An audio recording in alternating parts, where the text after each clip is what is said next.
반갑습니다. 부동산 투자 여행의 박일입니다. 벌써 2월도 중순이 지났습니다. 어느덧 봄이 가까워 오고 있다라고 느껴집니다. 자, 오늘은 지난 시간과는 좀 다르게 현재의 부동산 상황에 대한 내용을 가지고 말씀을 드릴까 합니다. 모두들 잘 알고 계시지만은 전국이 모두 다 부동산 가격 하락에 따른 많은 문제점들이 돌출되고 있습니다. 이는 전 세계가 겪고 있는 경기 침체, 인플레이션 때문이다라고 생각이 됩니다. 많은 다수의 국민들은 인플레이션이 뭐고 리플레이션이 뭔지, 또 디플레이션은 뭔가, 디스인플레이션은 뭔지를 정확히 잘 모르고 있습니다. 한마디로 이에 대한 대응을 각자가 제대로 하지 못한다라고 저는 생각을 합니다. 저는 경제학자는 아니지만은 다시금 정확한 용어를 정리를 해드리겠습니다.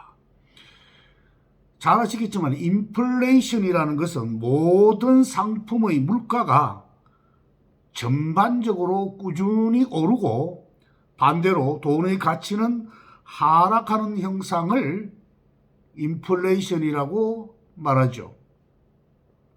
아울러서 리플레이션이라는 것은 디플레이션에서 벗어났지만은 심각한 인플레이션을 유발하지 않을 정도로 물가가 상승하는 상황을 바로 리플레이션이라고 합니다. 그에 비해서 디플레이션이라는 것은 많은 상품의 물가가 하락하고 돈의 가치가 상승하는 현상을 디플레이션이라고 합니다. 나아가서 디스인플레이션이라는 것은 생산과 고용을 유지하면서 서서히 상승한 물가가 안정화되는 상태를 말하는 것입니다.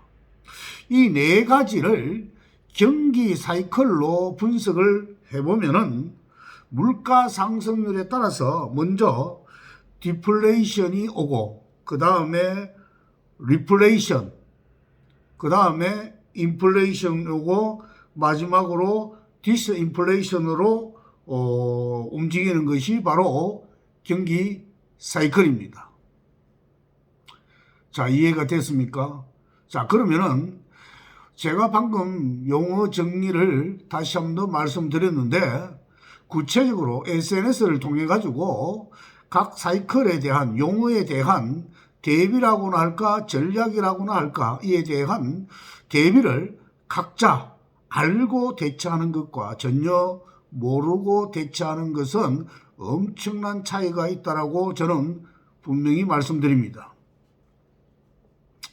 잘 아시다시피 2008년도 금융위기는 가계와 기업들의 부채가 급등해서 생긴 버블 붕괴 사건입니다. 그런데 지금은 어떻습니까? 고금리와 고물가, 고환율 등 악재가 2008년 금융위기와는 너무나 많이 다릅니다. 그 중에서도 일반 국민들이 겪고 있는 부동산 문제는 더욱 심각하다고 보여집니다.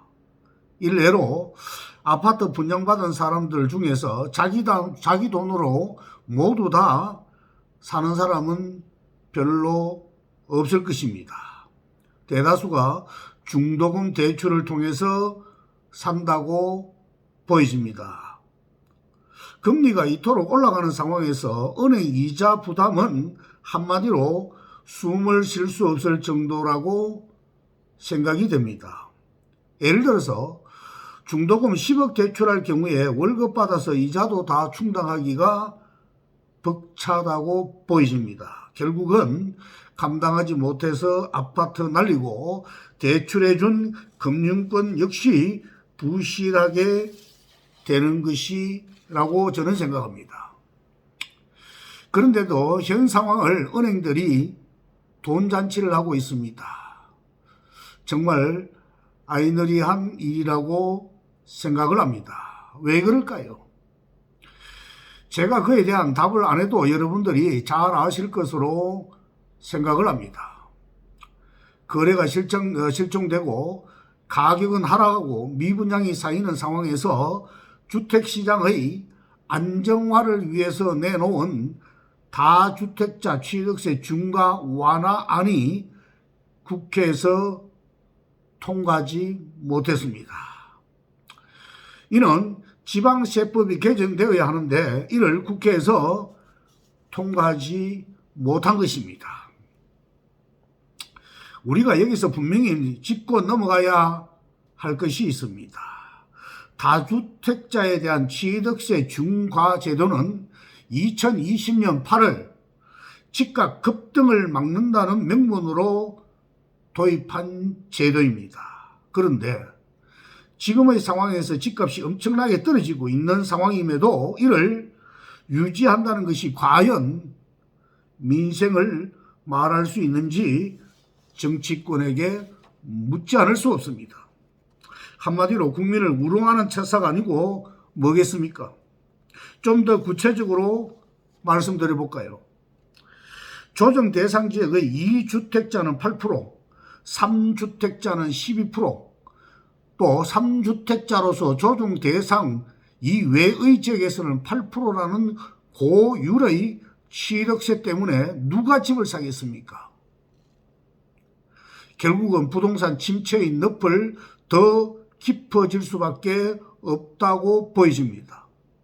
현 정부에서는 2주택자는 1주택자와 같이 1에서 3%의 세율을 적용하고 3주택자로부터 세율은 반으로 줄이자는 것인데 이는 민생을 외치는 정치권이 최소한의 조치가 아닐까 생각하는데 이를 통과시키지 못한 것은 도대체 저로서는 이해가 가질 않습니다.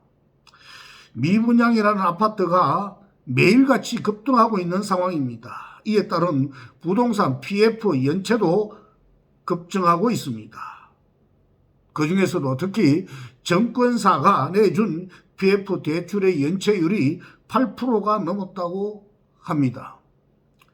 현 상황을 해소하기 위해서는 주택 거래에 숨통을 틔워줘야 할 것입니다. 그래야 미분양도 줄고 그에 따른 PF 대출 연체도 감소될 것입니다. 과도하게 오른 집값을 내려야 하는 것은 맞습니다. 그러나 급격하게 부동산 가격이 하락하게 되면 금융시장 등과 같이 경제 전체가 흔들릴 수가 있습니다. 자, 핵심은 앞에서 언급했다시피 정부가 2020년 8월 집값 급등을 막기 위해서 도입한 제도인 바로 취득세 중과 제도를 지금 집값이 하락하고 미분양이 쌓이는 상황인데도 이를 방치하는 것이 과연 국민, 민생을 말할 수 있는지 묻지 않을 수가 없습니다. 따라서 정치에서는 이 문제를 다시 한 번 더 심도 있게 생각을 해서 일반 국민과 민생을 위해서 하루빨리 해결하실 것을 간곡히 요청드리는 바입니다. 수고 많았습니다.